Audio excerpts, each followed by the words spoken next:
And then finally, you do have the which you had started out with, which we love to call it BJ, Brute Justice. The BJ. Yep, We love BJs yep. here, man. Of course, well, it's good. Of course.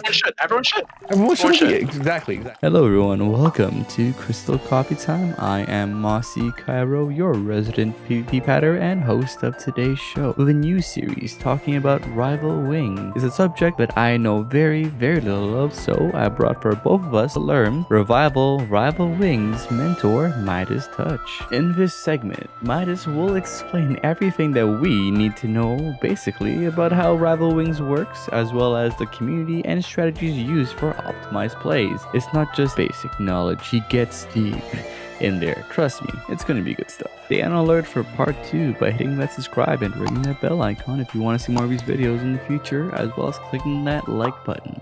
Oh, and we're trying out music because the microphone in these recordings wasn't really cooperating that well, so please enjoy the selection. Lastly, these interviews are more informal, as if you, the viewer, are eavesdropping on a conversation between myself and a guest at your local coffee shop. So please, enjoy. Midas Touch, right? And so you said before that you are the head community leader for, was it Crystal? Yeah, so I do the Crystal events for Rival Wings. Primarily, I'm the only staff for that DC for Rival Wings currently, yeah. But I know that also like it happens a lot in like Primal, right? It's both. Is it more popular in Primal that way, or is it because like most of the events are happening in Primal? So the interesting part about Rival Wings is that PvP Revival as a Discord and a community was originally founded as Revival Wings. The point I remember this. Oh god. Yep. So that is actual lore. That's PvP. Okay. Lore, I guess. So that was the point of the Discord, was to start to bring more interest back to Rival Wings, because it was dying out pretty quickly after it had been released in Stormblood. But then PvP Revival obviously evolved into servicing all of the PvP modes that we have. But Primal is the data center, and by extension PvPrimal, the other super prominent PvP Discord, has put a lot of effort into Rival Wings pops, especially during Moogle Tomes. So those Moogle Tomes event, and that is coming up soon, actually, if I remember correctly, right? I don't know the exact date, but that's coming up again soon. So you must be like getting a little, you must be getting ready for that. It's a lot of the work, honestly, is probably going to be on the backs of PvPrimal staff. They really do a good job of keeping pops going. And with Primal, it's a daily thing. It ends up being almost 24/7 to the amount. No way. So if you want more like Rival Wings, we're gonna be heading either for PvPrimal for constant pops, or I feel like you'd also host some events in Crystal, just get the Crystal community also like interested, right? We have tried that in the past, and it was successful in earlier patches. So 6.3 Mog Tomes was pretty successful with lots of DCs happening at the same time. But we hit 6.4 Mog Tomes, and there was, I feel like that was when, while there was a lot of raiding happening, PvP, especially Rival Wings, was starting to hit a little bit of a rough patch. So we tried to do that in 6.4, but ended up just being, Primal was just so popular and the word of mouth got out so quickly that if you want to play Rival Wings, it was just easier. At 6.4 Mog Tomes, from what I've heard and discussed with other people, was kind of like the apex, I think, or one of the apexes of Rival Wings popularity ever. Yeah. It was definitely one of the most popular things you could do in PvP. So, this Mog Tomes coming up is going to be good. I think a lot of people are going to be coming back, getting ready for Dawn Trail, so we're probably going to see a lot more renewed interest, hopefully. And I think the prize list for the Moogle Tomes looks pretty good. So I haven't even been aware of the prizes myself, to be honest. I've just been like, I know it's coming up, and whenever I know Moogle Tomes are coming, I know that interest for PvP is going to go up, just because everyone's going to be farming it for tomes. So I'm kind of excited about it as well.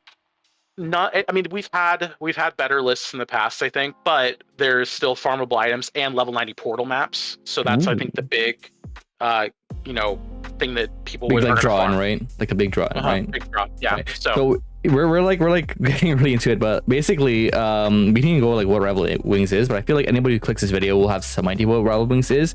The way that I've always seen it, to be honest, it's just like, it feels like League of Legends to some extent, but like the machines, the mechas are the champions and then we're like not the mains but are the minions at the same time. I don't know. That's just the way that I always pictured it. That's actually exactly it. So it's a mobile light. It's a mobile light in that it's a smaller map, smaller amount of champions. We are their minions in comparison because of our effect on the actual match. But then there's also minions below those, and we'll get into that a little bit later. Below us, so there's minions upon minions. Ranks. It's just stacking them at that point, yeah. Yeah, we're stacking them. Yeah. So it is primarily a 24v24 mode. You have the Ravens and the Falcons as the factions. Basically, there are 6 light parties, 6 alliances on each side. So 6 champions, quote unquote. 6 champions. Well, you can get up to 6. So you get 6 champions on each side. So each of the alliances can get into 1 mech.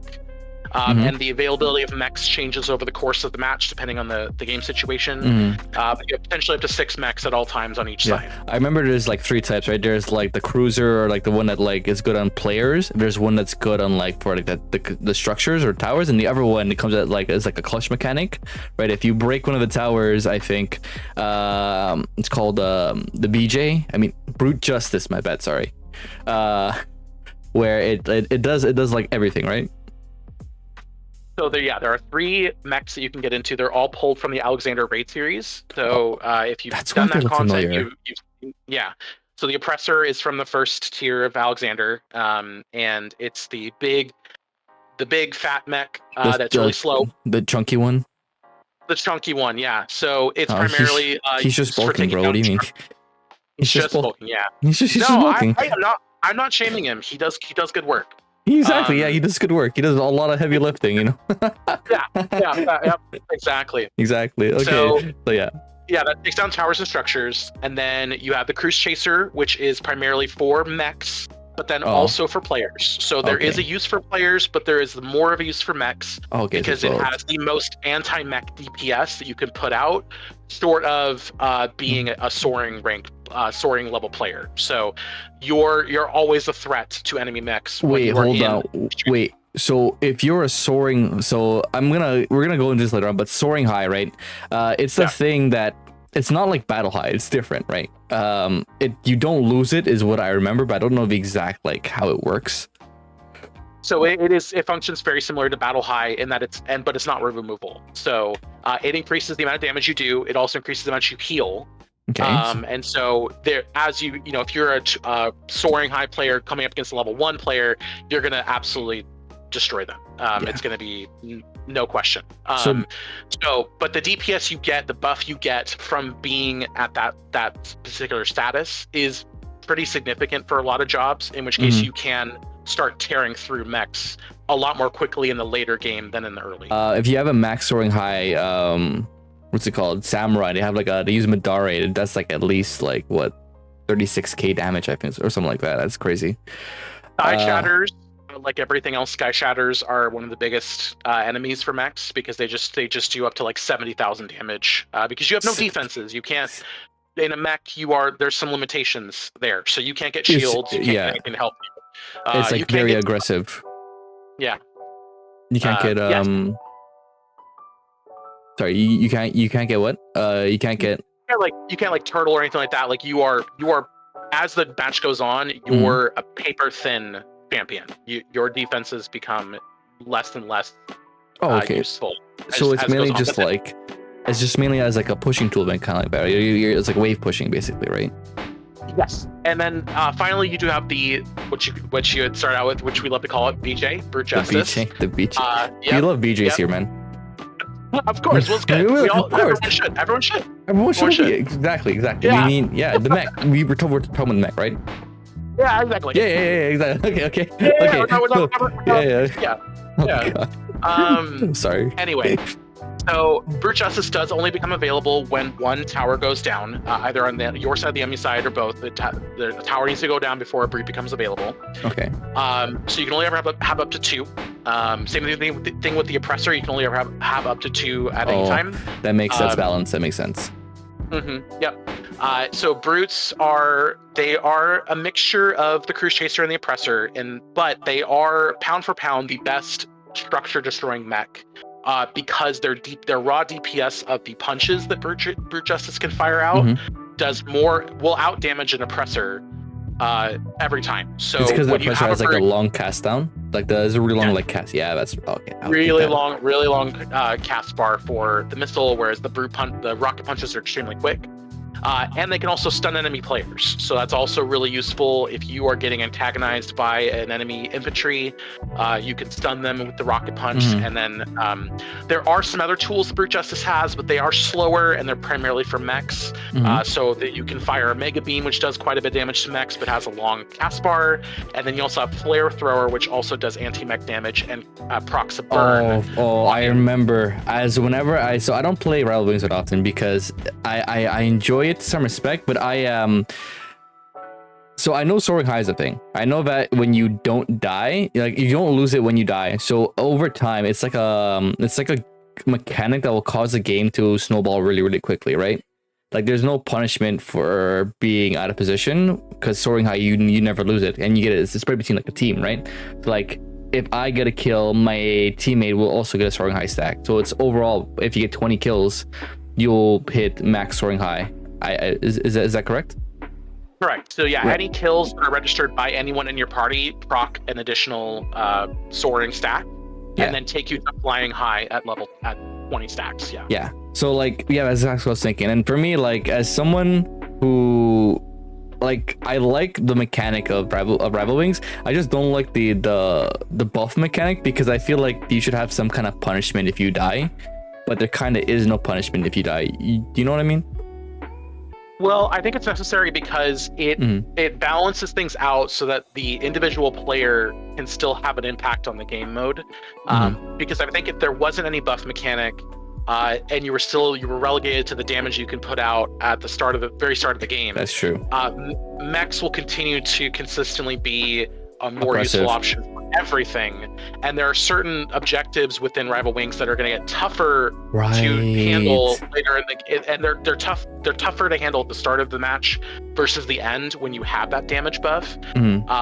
And so the idea is, yes, when you're on the downward, the kind of the second half of a match, you really want to be putting all firepower. You want to be aggressive. You want to be relentless, and having that buff does help augment that. It also allows individual players to be game designers rather than it only being the mech.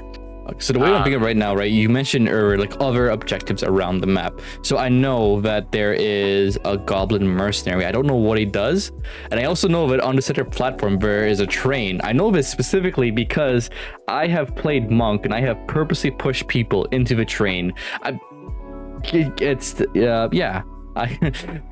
it works. It counts as a kill. So I thought it was pretty funny.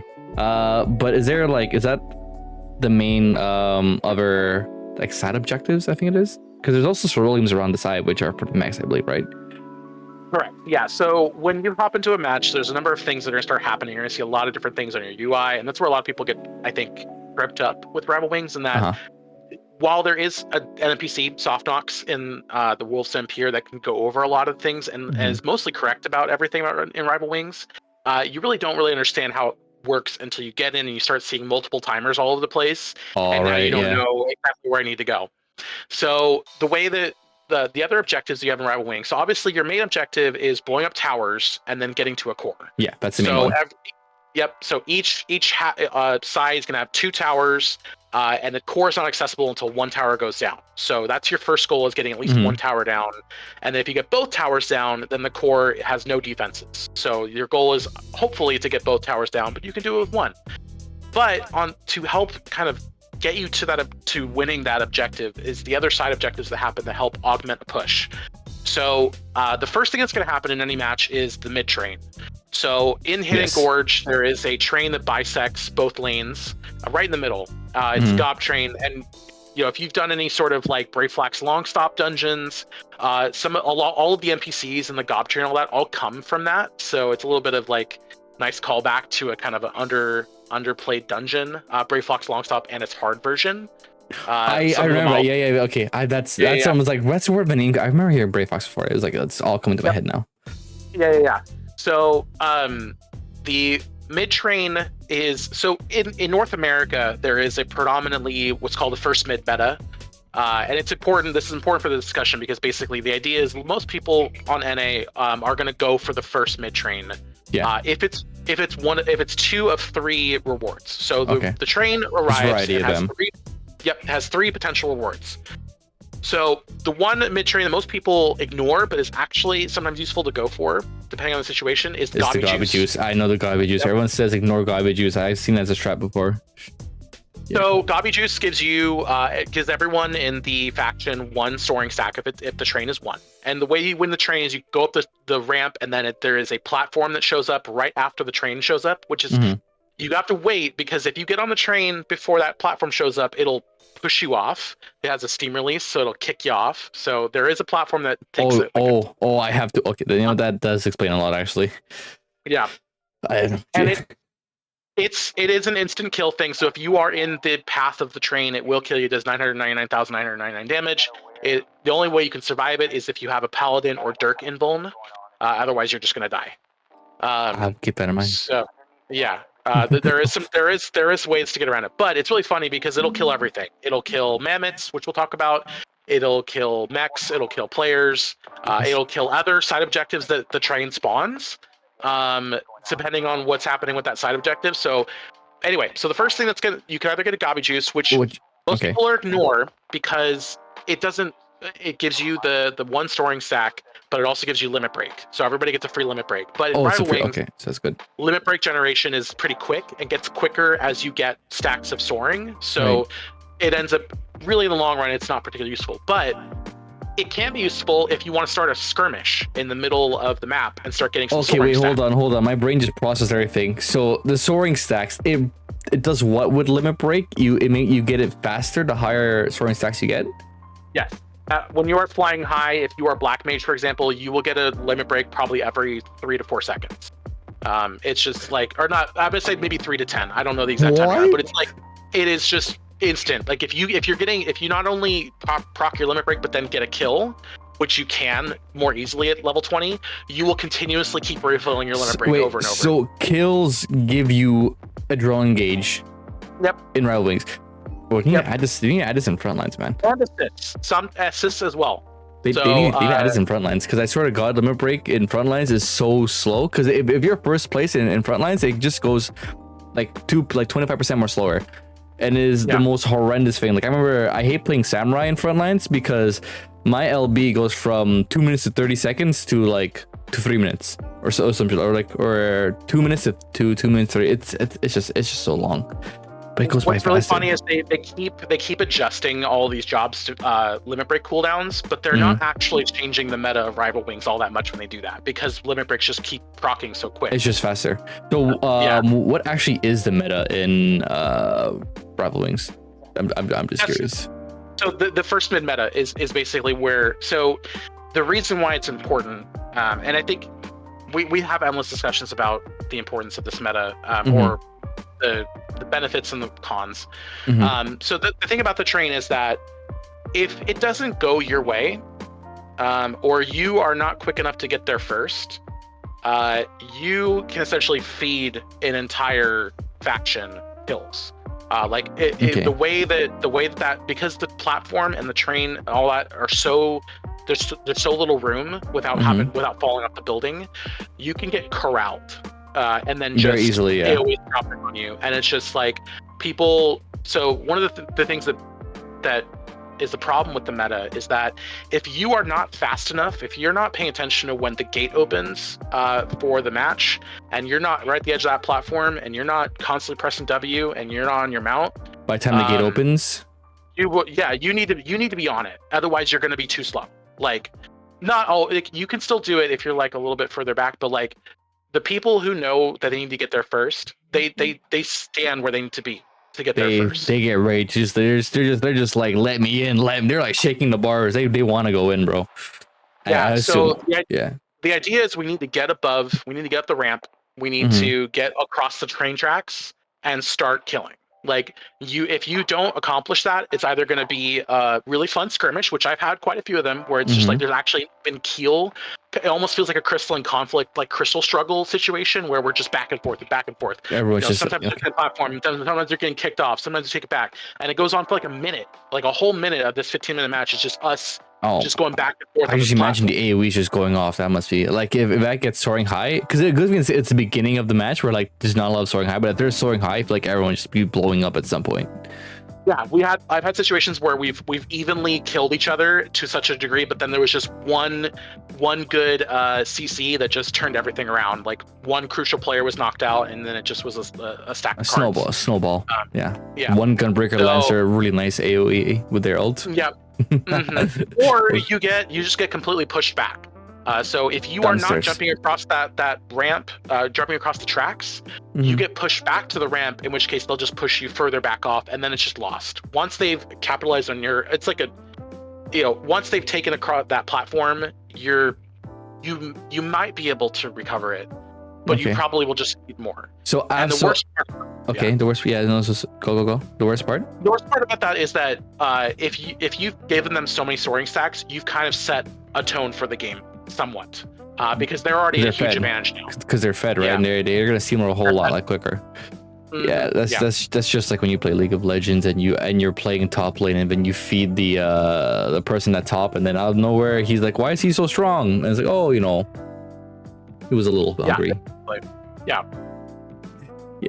Sorry, I'm making a lot of like similarities for League, just because that's the only game I have in secondary experience to just how the game is played. But like, okay, so after the first mid meta, right?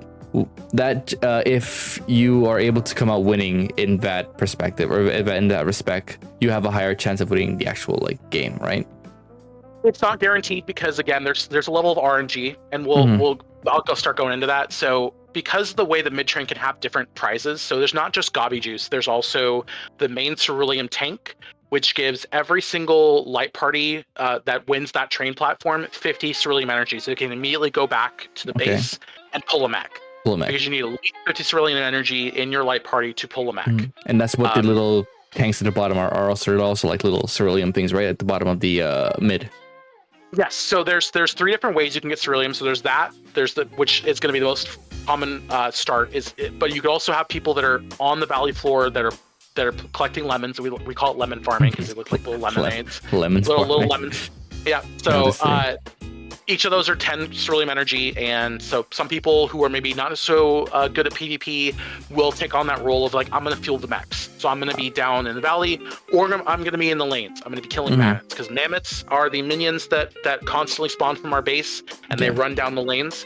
If you kill them on the enemy side, they give you ceruleum energy, and the best way to get that, because if you kill one on your own, it's 20. So like, and they get split up as people all fight it. But it's a good way to like get continuous fuel for your mech.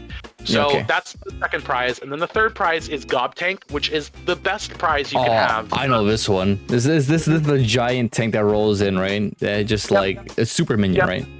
Yep. So two of the Gob Tanks will go one down each lane, and they'll start pushing for that tower. And they're really big. They have a lot of HP, and they're hard to kill early on. They're easier to kill later, but early on they're a significant wall. They're going to be chewing through your mammoths. They're going to be pushing your towers. They're going to be stressing on your towers, and they'll augment pushes that your enemy side is going be So Gob Tank is a really good get if you're going to do the first mid push, which is going to be the most frequent. Most players you play with in North America, at the very least, are going to adopt or have internalized going first mid. Not every player does, and there are definitely different strategies. Some of them maybe honestly better.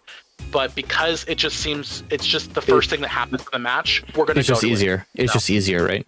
So that's the middle part. There's also the left and right. I know there is like a mercenary. Is the mercenary on both sides, or is it only on one side? Sorry, my experience.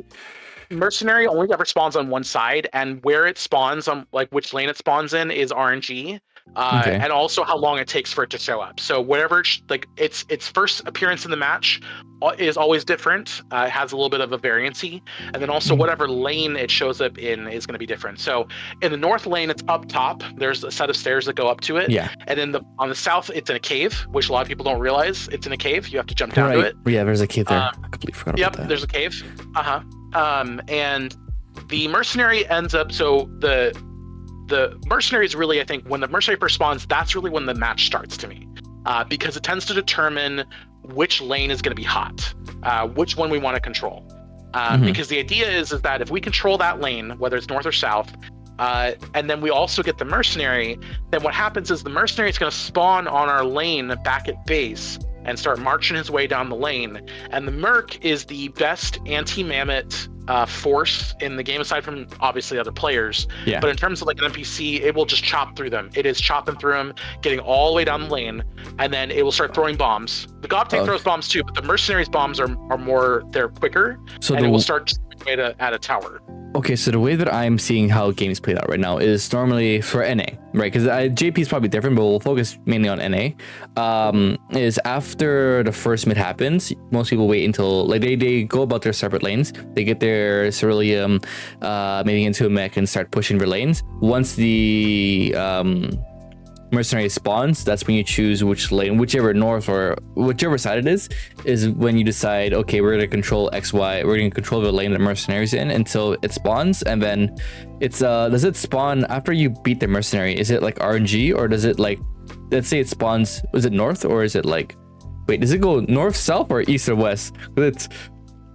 So east and west is our course. So that's the our base, enemy base. So okay, north, it's basically they're right in the mid. They're more or less in the middle, north and south. Okay, so it's north and south. So if the mercenary spawns at north, and you control the north mercenary, will it spawn on the north side, or will that be RNG as well? Yes, and the way that you get the mercenary is that it has a health bar, and then whichever side does more damage to him will make him want to join your cause. So beating him up makes him want to join you. You beat him into submission. You'd be like, nah, bro, we beat you more damage. You're joining us. I think he said something effective for respecting your strength, and he joins you because you're stronger. So it's like actually, yeah. Okay, that becomes a little tug of war because depending on how many people get thrown into that objective, it's a lot of back and forth. You are constantly trying to out damage, and then also force other players into his mechanics, because he does his own mechanics to try and defend himself. Yeah, he has like AoEs, right? He has AoEs, and his turning, and they kill people. So that's good. Okay. Yeah. So that's and then at some point, I know there's also like little cannons on the side too that helps. Like it's not like really accurate. It's accurate, but like it's not really meant for like. It's just more of a deterrent, right? The little cannons on the side. The cannoneers can be pretty good when you have mechs right up in your face. If they are at base, like brute justices, brute chasers, things like that, especially brutes, it is one of the better ways to take them down pretty quickly. Obviously, you want to focus everything if you have a brute knocking at your door. But in terms of like raw damage it puts out, I mean, it's like about like 28,000 damage every half second or so. So you can keep firing them over and over again and really chunk down a mech. Yeah. So they're not super useful otherwise.